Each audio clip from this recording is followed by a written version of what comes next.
किया है। यज्ञ के दिन पहले ही पंचांग पूजन जब किया होगा, मंडप प्रवेश करने के पहले, तो आचार्यों ने नांदी मुख श्राद्ध कराया होगा। उस नांदी मुख में जब पितरों के पूजन के बाद आपने ऐसे हाथ करके पितरों से कामना की है, गोत्रम नो वर्धताम नित्यम, मेरा गोत्र बढ़ता रहे, अतिथिंश्च लभेमहि, हमारे द्वार पर अतिथि आते रहे, माँ याचिस्म कांचन, हमें किसी के सामने हाथ न फैलाना पड़े। ये कामना आप पितरों से करते हैं और पितर प्रसन्न होकर के आशीर्वाद देते हैं तो हमारे कुल की वृद्धि होती है। तो संतान की कामना करने वाला क्या करे? सूत जी महाराज कहते हैं, पुत्रार्थी सार्ध साहस्रम, जिसे संतान की कामना हो वह 500 पार्थिव लिंग, पंच पुत्रार्थी सार्ध सहस्रम, 500 और सहस्र यानी 1500 पार्थिव लिंग बना करके पूजन करे। 1500 पार्थिव लिंग बना करके पूजन करेगा तो निश्चित ही भगवान शिव की कृपा से संतान की प्राप्ति होगी। इसलिए 1500 पार्थिव लिंग बना करके भगवान शिव की अर्चना करे। और जिसे वस्त्र की आकांक्षा हो, बहुत लोग ऐसे होते हैं कि बड़ा सुंदर सुंदर वस्त्र पहनना चाहते हैं, तो जो वस्त्र की कामना वाला है वो 500 शिवलिंग बना करके भगवान शिव का पूजन करे।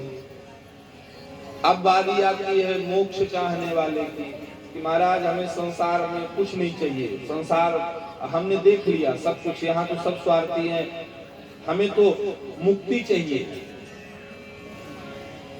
तो मोक्ष चाहने वाला क्या करे? सूत जी महाराज कहते हैं, मोक्षार्थी कोटि गुणितम,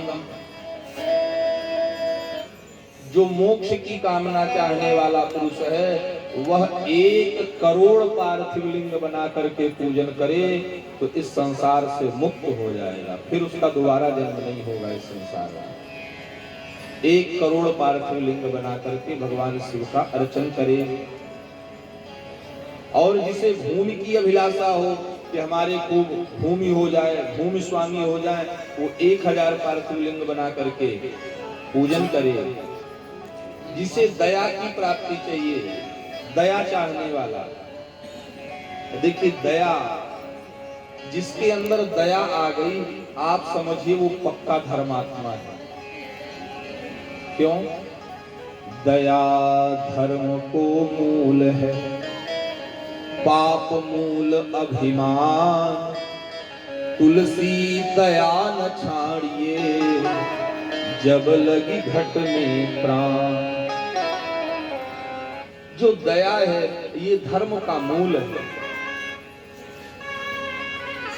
इसीलिए पांडव 5 थे लेकिन पांडवों की पत्नी एक थी, द्रौपदी, और द्रौपदी दया की देवी है। द्रौपदी जैसा दयावान कोई दूसरा नहीं हो सकता। क्यों? क्योंकि अश्वत्थामा ने द्रौपदी के 5 पुत्रों का वध किया है। महाभारत का युद्ध समाप्त होने के बाद जब अश्वत्थामा आया दुर्योधन के पास, विह्वल अवस्था में दुर्योधन पड़ा है, तो कहा अश्वत्थामा ने कि हमने तो तुम्हें पहले ही कहा था मुझे सेनापति बना दो, लेकिन तुमने मेरी बात न मानी। दुर्योधन ने कहा, राजा जब तक जीवित रहता है वो राजा ही होता है, मैं तुम्हें अभी सेनापति नियुक्त करता हूं। तो अपना रक्त माथे पर लगा दिया, ब्राह्मण के मस्तक पर क्षत्रिय का खून लग गया, और उसमें भी दुष्ट क्षत्रिय। दुर्योधन जैसे पापी का खून लगा, तुरंत बुद्धि खराब हो गई ब्राह्मण। पूछ बैठा तुम्हारी क्या अभिलाषा है? दुर्योधन ने कहा, हम कौरव 100 भाई थे, 100 के 100 सब मारे गए, इसका मुझे कोई दुख नहीं है, लेकिन पांडव केवल 5 भाई थे और 5 में एक भी नहीं मरा, इसका मुझे बड़ा दुख है। और इससे एक ये शिक्षा मिलती है कि जो दुष्ट व्यक्ति होता है ना, वो मरते दम तक अपनी दुष्टता नहीं छोड़ता। यदि एक भी पांडव मर जाए और अश्वत्थामा गया, अश्वत्थामा जानता तो है कि मैं जीवित पांडवों को मार नहीं सकता, तो करे क्या, एक पेड़ के नीचे से गुजरा, पेड़ के नीचे ही ठहर गया, रात्रि हो जाए, जब पांडव सोएंगे तब मैं जाकर के मारूंगा।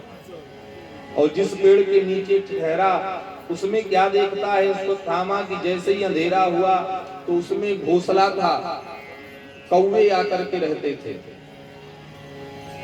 और कौवों को, अन्य पक्षियों को रात में दिखाई नहीं देता, लेकिन उल्लू को रात में दिखाई देता है।